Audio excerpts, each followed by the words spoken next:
que fait l'État pour favoriser la concurrence et la souveraineté numérique? Il y a quand même des choses aussi, c'est que on constate par exemple dans le domaine des moteurs de recherche que le choix, il existe, hein. Là, je vous en ai cité quelques-uns, mais il en existe plusieurs dizaines en réalité.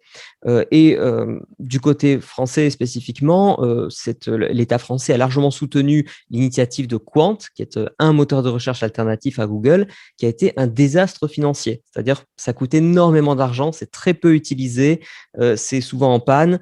Pour l'instant, les autorités françaises elles-mêmes, en tout cas les instances de contrôle au sein des autorités françaises, soulignent que ça n'a pas été un très bon investissement. Et il s'est passé exactement la même chose avec le cloud souverain. C'était CloudWatt et Numergy qui avaient été deux entreprises soutenues par l'État et qui, là encore, ont été un fiasco en termes d'adoption et en termes de qualité de produits, mais le tout ayant coûté beaucoup d'argent.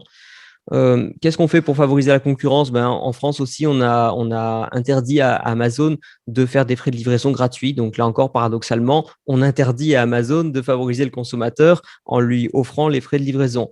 Résultat, après une longue bataille juridique, Amazon a fixé des frais de livraison minimum à 0,01 €.